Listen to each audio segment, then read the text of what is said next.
Okay, let's unpack this. We're diving into a set of sources you've sent us, specifically this audio clip, and it tackles a really significant and pretty intense subject. Right. Accusations that a prominent media personality is, well, the term used is a Russian agent. Exactly. But it's not just about the accusation itself, it's really about how he addresses it, how he frames that claim within his own content. Yeah, and what makes this source material, I think, particularly interesting is just the structure of it. It's quite layered. Layered how? Well, it mixes direct statements from the personality himself. Right. Then you've got bits that sound kind of like news reports, Yeah. a segment that's explicitly called out as a joke or, a satirical clip, Right. and even a listener call comes into play. It's quite a mix. Absolutely. So our mission with this deep dive is to, well, go through this audio, listen closely to how all these different elements are put together, Yeah, pull out the key claims, the main points being made. and really try to understand what the source material itself is presenting about how these serious accusations are handled, and maybe how they connect, if at all, to other parts of the content, like, say, product promotion. It's almost like peeling back layers, isn't it? To see the whole communication strategy, or at least how it's presented here, it's definitely not just a simple message. No, it's this blend of different forms. So, okay, let's jump right into what the source gives us first. The audio actually opens with this distinct voice saying, Activate Comer Jones Phase 2, yes, just like that. yeah. And the immediate response right after that from the main personality in the source material is a direct counterattack. He claims that they, presumably the accusers, are the ones actually doing the, quote, fake news disinfo. Right. He frames it as them doing what they accuse him of. He says calling him a Russian agent is just the latest thing. Uh-huh. It comes after, according to him, other claims like fake news. Well, they didn't work. And what's striking here, I think, is how he seems to escalate the perceived threat almost immediately. Well, he explicitly links this accusation to an FBI investigation and then expresses a really serious concern. He actually says they usually, when they get to some level like this, they tend to kill people when it's just outrageous charges. Wow. So the denial is paired immediately with this idea of physical danger. That's quite a statement. Yes, connecting a political accusation directly to a claim of potential violence, it's definitely a powerful framing device within the narrative presented. Definitely. But despite voicing that serious concern, he then pivots quite quickly, doesn't he? He does. He says this whole thing will just make us bigger. Although he immediately follows that up by saying he expects his voice and, quote, everything else might get banned. So defiance, but also maybe anticipating censorship. Seems like it. And then right after that, he introduces what he calls a joke clip. Specifically calls it a Russian agent clip made a few months ago with Daria. That's a really interesting transition. You go from perceived existential threat and defiance straight into introducing something labeled as a joke, a satire. Yeah. Suggests maybe a shift in tone or perhaps how he wants to approach the subject. Could be. And this joke clip segment, it actually begins right where the main audio started, with that same phrase. Activate Comrade Jones Phase 2. Yes. Understand. Again. Yeah. And what's fascinating here, I think, is the way the source presents different sound bites and clips woven in, sort of around this supposed skit, almost like background noise or context. Right. You hear a mention of, I believe it's a Washington Post report, citing a secret CIA assessment about alleged Russian interference to help Donald Trump win. Plus, other little clips pop up, things like, we are at war with Russia. There's a comment about Russian cyber spying reaching an unprecedented level. And notably, there's that clip characterizing the relationship between Donald Trump and the personality here as cozy. Right. You hear Trump's voice saying, I will not let you down. You will be very, very impressed. We'll be speaking a lot. Yeah. And what's really key about how the source material presents this is the immediate contrast. Right after that soundbite, suggesting a cozy relationship. What happened? The audio includes another clip. Someone stating the nation is hanging by a thread, and the military apparatus is being handed over to scum who are beholden to scum. Russian scum. Wow. So the source puts these seemingly contradictory ideas about Russian influence right next to each other? Exactly. Presents these very different perspectives back to back. Then we actually get into the core dialogue of the Comrade Jones skit itself. Okay.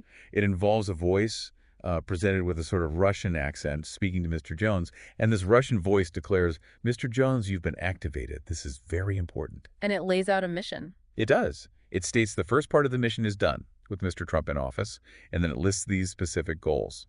presented within the skit as objectives of this, well, alleged Russian plan for America. And the goals listed in the source material are, I mean, they're pretty specific, aren't they? They blend policy aims with social issues. Very specific, you hear. Build the wall, bring the jobs back, build the economy, and feminine. Feminine. Followed immediately by defeat the Americans, defeat the Americans, stop the tranny bathrooms. Yes.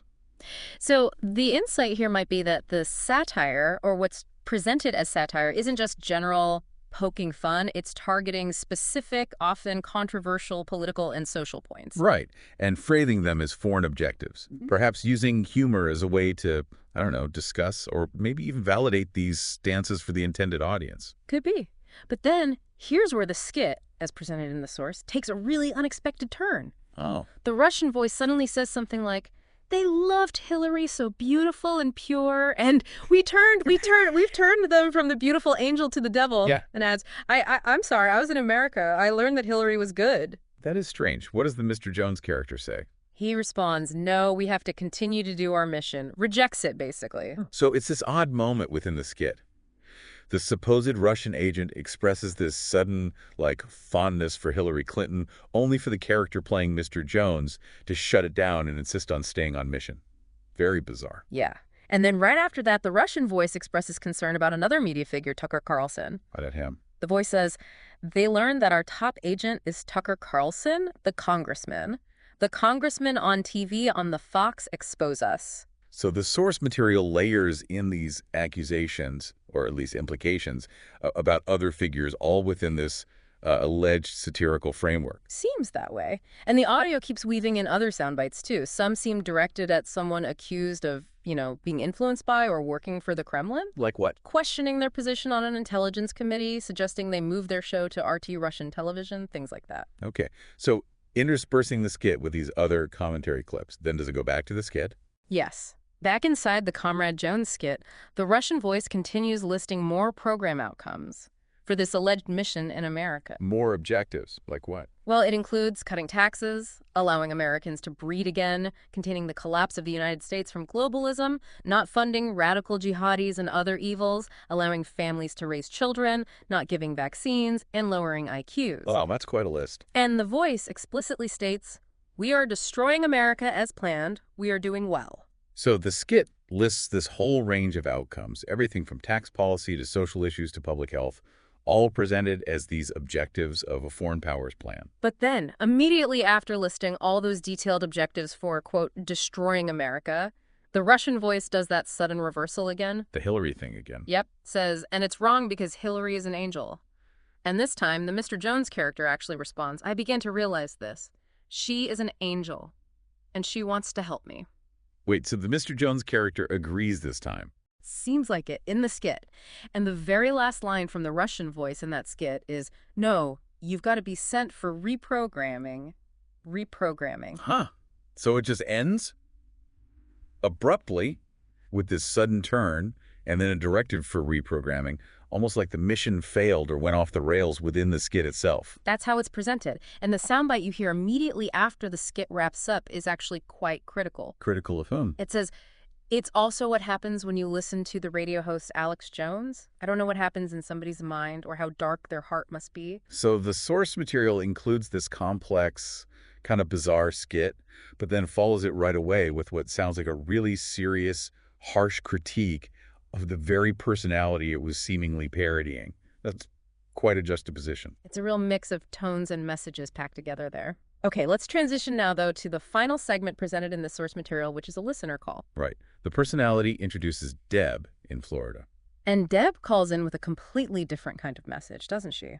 Totally different. She immediately pivots, focusing entirely on the personality's products. She says she's bought several. Yeah, she lists them by name: Caveman, Superman Vitality, Secret 12, Vitamin Mineral Fusion, and the body armor. And she describes them using words like amazing, strongly recommends them. She even gives specific praise for one, the Vitamin Mineral Fusion. What does she say about it? She says she felt incredible and haven't felt weak after drinking it in the morning.